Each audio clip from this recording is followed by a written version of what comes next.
Բարև ընկերներ, անցած փոդքասթում ես խոսացի Անգլիայի կուսակցությունների մասին, շատ կլասիկ տեսակ, որ կար երկու գոյությունի երկու կուսակցություն, բանվորական կուսակցություն, որը կոչվում է Labour, եւ գործատիրոջ կամ կապիտալիստների կուսակցությունը, որ կոչվում է Tory։ Իսկ այսօր ուզում եմ խոսամ շվեդի կուսակցությունների մասին, այսինքն շվեդի ցախ եւ աջ կուսակցությունների մեջտեղ մի քանի կուսակցություն կա, որ տարիների ընթացքում սրանք ծնվել են մի մասը ցախակողմյան կուսակցություններից, մի մասը աջակողմյան կուսակցություններից։ Բայց նախքան ես անցնեմ Շվեդիայի կուսակցություններին, ուզում մի քանի բառ խոսամ, որ մի հատ կուսակցությունից ոնց է ծնվում մի հատ ուրիշ կուսակցություն։ Օրինակ, ասենք, եթե մի հատ երկրում ներկա մինիմում աշխատավարձը $10 ժամում է եւ պահանջվում է մինիմում աշխատավարձի բարձրացում։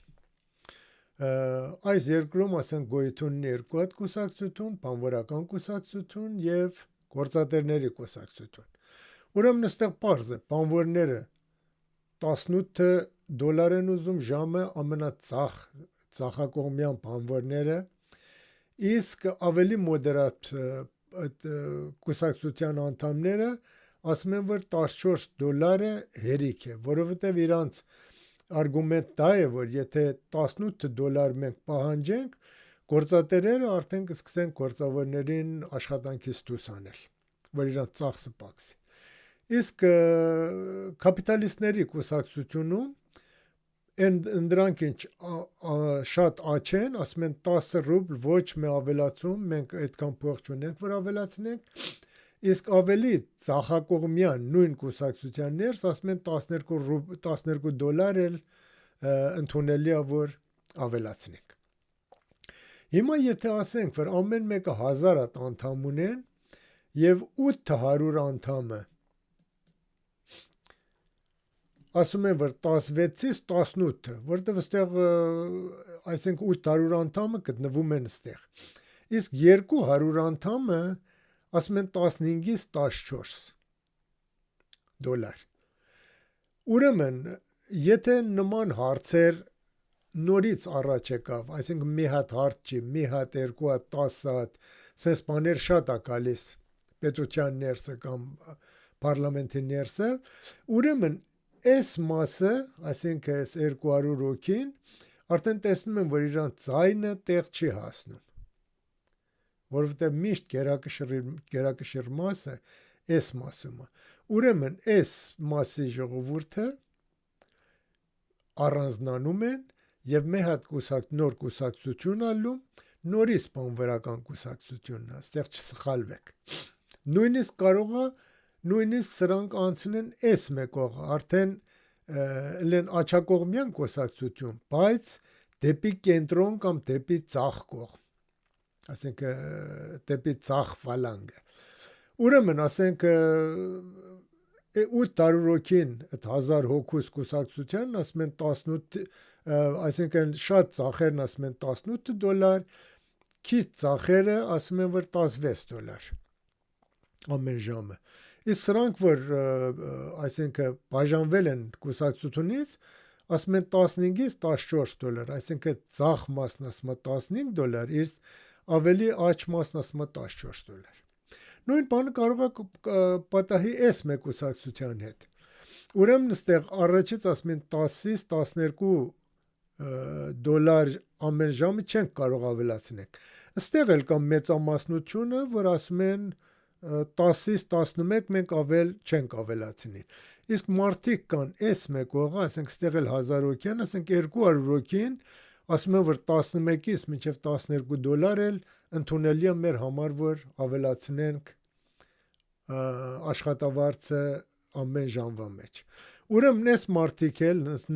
այսինքն ծախակողմյան կուսակցությունների նման, տարբեր բաներ, որ գալիս է իրանց կուսակցության ներսը, ուրեմն մեծամասնությունը թույլ չի տալիս, որ իրանց ձայնը լսվի։ Դրա համար էլ սրանք էլ առանձնանում են, լինում են մի կուսակցություն։ Հիմա այս կուսակցությունների ձայնը ոնց է լսվում։ Ուրեմն, եթե պետությունն ուզում է կարմիրները, այսինքն բանվորական կուսակցություններն ուզում պետությունը վերցնեն, ուրեմն այս քիչ է իրանց համար, այս այսինքն 800-ը պիտի մրցի 1000 հոգու դիմաց։ Okay? Դրա համար էլ իրանք ստիպված են coalition-ի մեջ մտնեն։ Coalition-ի մեջ որ մտան, ուրեմն նստան կարող են իրանք ձայնը լսելու հասցնեն։ Նույնպես էլ էս կողը չի տարբերվում։ Ուրեմն սպստիկ կուսակցությունները, որ մեծ կուսակցություններից բաժանվում են, ժամանակին սրանք շատ մեծ, այսինքն ազդեցություն են ունենում պետությունները կազմելու մեջ։ Հիմա անցնենք Շվեդիայի կուսակցություններին։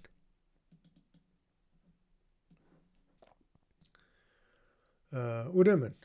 Շվեդիայի պարտիները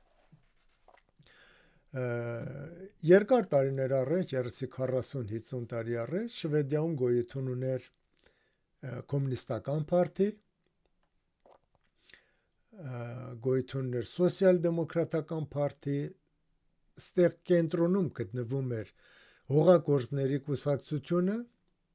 եւ գործատիրոջ կուսակցություններ կամ կապիտալիստների կուսակցությունը, որ կոչվում էր մոդերատները։ Ուրեմն կոմունիստներ, սոցիալ-դեմոկրատները, սենթեր գյուղացիների եւ գործատերերի կուսակցությունը, որ կոչվում էր մոդերատները։ Սոցիալ-դեմոկրատների հիմնական, այսինքն իրանց մոտորը, իրանց ուժը դա LON-էր, Land Organization-ը կոչվում, այսինքն բանվորների յունիոնը, որ շատ ուժեղ էր։ Այսինքն սրանք սենց որ նկարել եմ, արդեն սոցիալ-դեմոկրատների ամենամեծ մասն էր եւ շատ կազմակերպված եւ արդեն իրանց խոսքը արժեք ուներ։ Այսպես ասած, այն ժամանակ, որ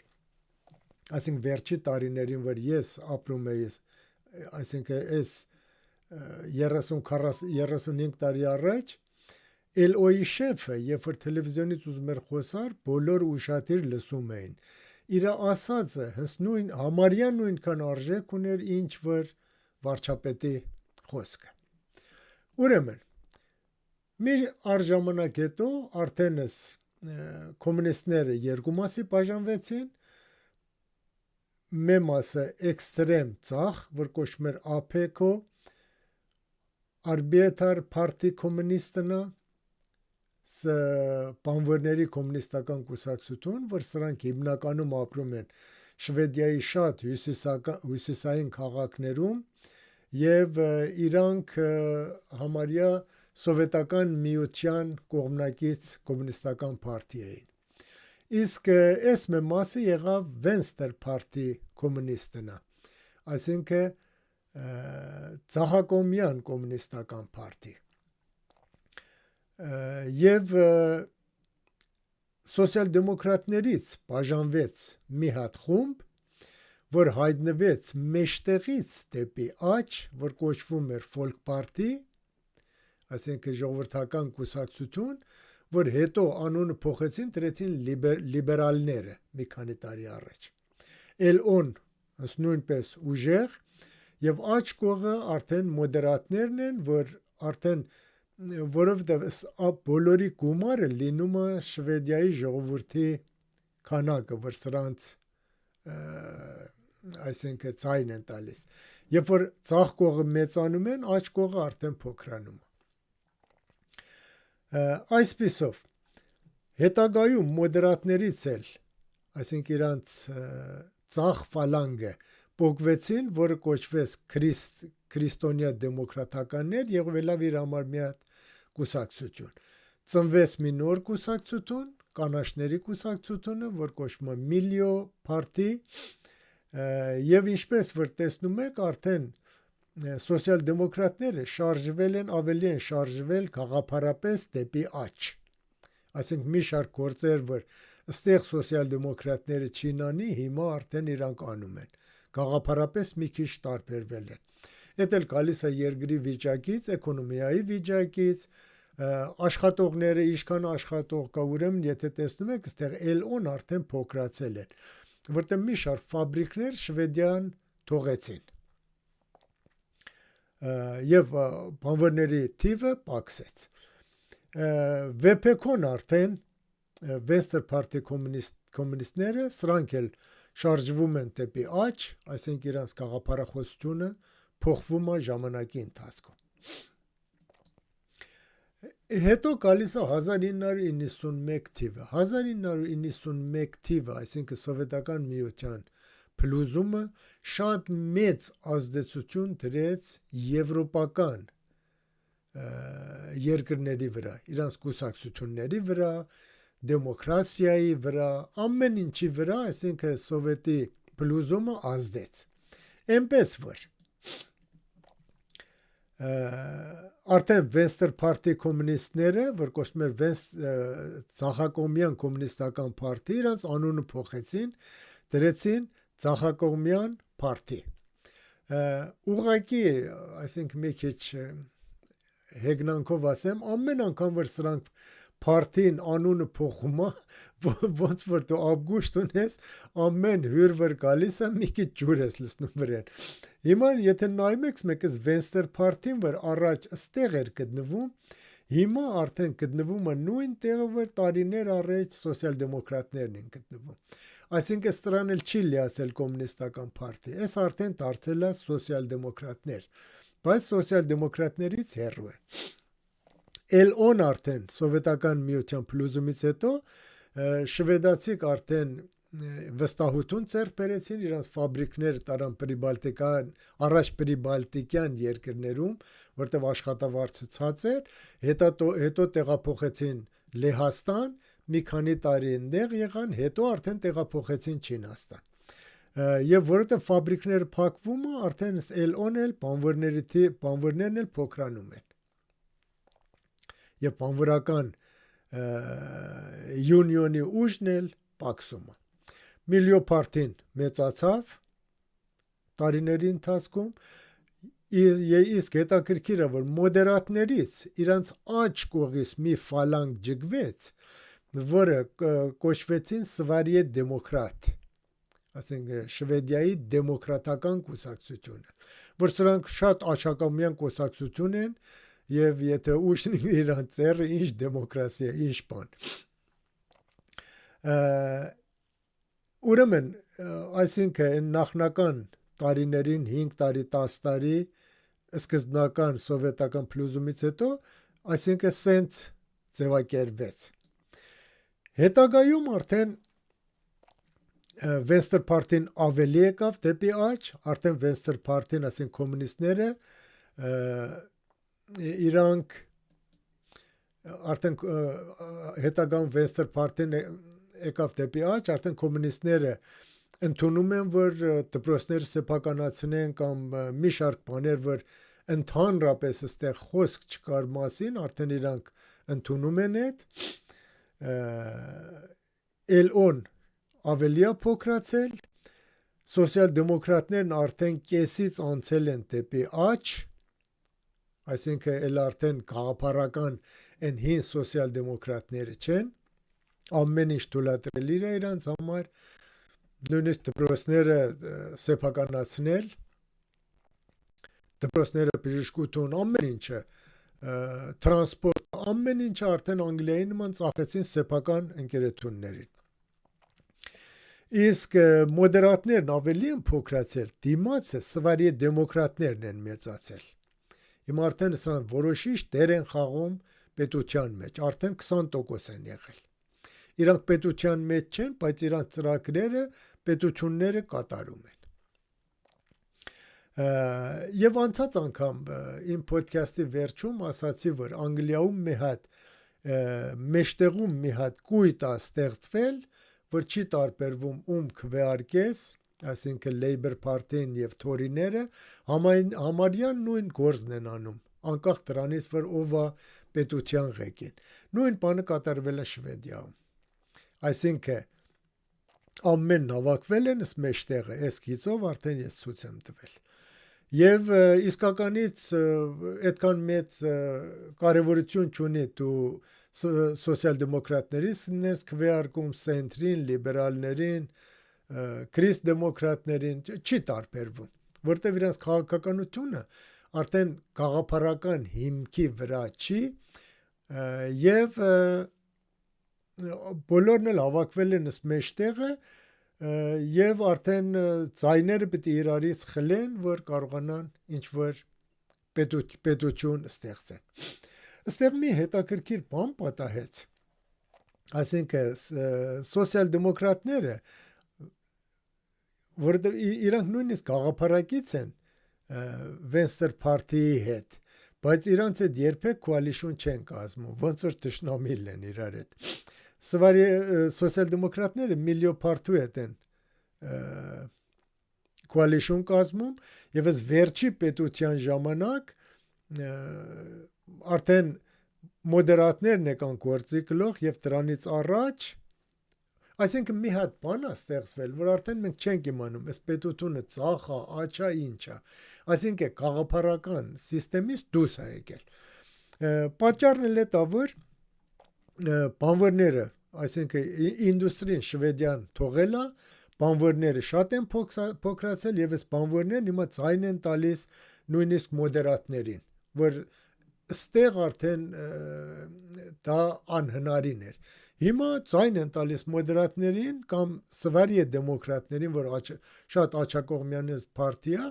եւ պատճառն էլ է դա, որ սոցիալ-դեմոկրատներն ասում են ախպեր ջան, եթե մենք սոցիալ-դեմոկրատներին ենք քվե տալիս, սրանք մի բան ասում են, բայց ուրիշ բան են անում։ Ավելի լավ է մենք սրանց քվեարկենք, հենց այդ ինչ ասում են, դա էլ անում են, այսինքն մենք գիտենք ինչ է սպասվում։ Եվ մի հատ ուրիշ հետաքրքիր բան էլ ստեղ պատահել է, ասենք 50 տարի առաջ, եթե մի հատ պոլիտիկեր լիները աշխատանք չէր, այլ վստահություն էր, որ ժողովուրդը տալիս են մի հոգի իրանց ներկայացներ։ Տարիների ընթացքում արդեն պոլիտիկեր լիները դարձել է աշխատանք։ Սրանք ժողովրդի մասին չեն մտածում, ժողովրդի հետ իսկի գործ չունեն, նույնիսկ չեն ճանաչում, այսինքն իրանք չգիտեն, որ իշքան են իրանց կողմնակիցներն իշքան են, իշքան իրանց կքվարկեն։ Դրա համար իրանք վստահում են ինչ-որ ընկերությունների, որ գնան ժողովրդից հարցնեն, որ որն են սրա կողմնակիցը, որն են դրա կողմնակիցը, ժողովրդից ընդհանրապես կտրված իրանց կյանքն են ապրում։ Եվ որովհետև դարձել են իրանց աշխատանքը պոլիտիկերա եւ շատերը նույնիսկ մի օր մի հատ հասարակ աշխատանք կամ աշխատանք չեն արել, իրանք միշտ եղել են այս партիների օրգանիզացիաների ներսը եւ տենց, այսինքն 14-15 տարեկանից այդտեղ են եղել, նույնիսկ մարդիկ կան, որ 3 սերունդ պոլիտիկեր են, ինքը, իր հերը, իր պապիկը եղել են պոլիտիկեր։ Ուրեմն սրանց ուշք ու միտքն է դա, որ իրանք ընտրվեն եւ ընտրվելուց հետո իրանք մտածում են հաջորդ անգամ ոնց ընտրվեն։ Ճիշտ Հայաստանի նման ես խելոք մարդ չեմ տեսել մեր parlamentum։ Սրանց մեջ խելոք մարդիկ կան։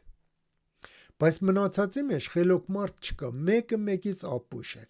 Դրա համար էլ, եթե իրանց աշխատանքը ձեռից տվեցին, դժվար թե մի հոգի սրանց վարձի նույնիսկ հավաքարար։ Դրա համար իրանք պինդ կպած են իրանց աթոռին եւ ինչ որ բանկերն ասում են, հենց էլ անում են։ Ուրեմն այս Շվեդիայի այսօրվա պոլիտիկական համակարգն է, պետությունն է եւ համարյա բոլոր եվրոպական երկրները հենց նույն վիճակի ներսն են։ Օրինակ, եթե դուք վերջի ֆրանսիական ընտրությունները նայեք, կտեսնեք, որ իրանց մեծ կուսակցությունները 5%, 6% ավել քվեջ բերեցին, որտեղ ժողովուրդը օգնել են եւ չեն վստահում հին կուսակցություններին։ Իրանք նոր մարդիկ են ուզում, նոր մարդիկ էլ չկան։ Այսինքն պոլիտիկերներ գոյություն ունեն, որ պոլիտիկը իրանց աշխատանքն է եւ իրենք գիտեն ժողովրդին ոնց խափեն, ոնց ֆռցնեն, որ իրանց կվետան։ Այդքան բան։ Այսինքն մենակ Հայաստանում տենց չի։ Լրիվ Եվրոպայում տենց է, օրինակ վերցրեք Ամերիկայում։ Ուղղակի Կալիֆոռնիայի ներկայացուցիչները Մաքսիմ Վաթեր, ես իմ խոսալ չգիտեն։ Ինչ ասեն խելք ունենան։ Այդ որ այսինքն մի հատ կույտ հավաքված ստեղ, որովհետև իրանք գիտելիք չունեն, իրանք վախենում են, իրանք աթոռը պինդ պիտի պահեն եւ ինչ որ իրանք թելադրում են, ընդ էլ ասում են, ընդ էլ անում են։ Ու ուրեմն տենց ընկերներ։ Այսօր այսքանը, մինչև նոր հանդիպում։ Հաջողություն ձեզ։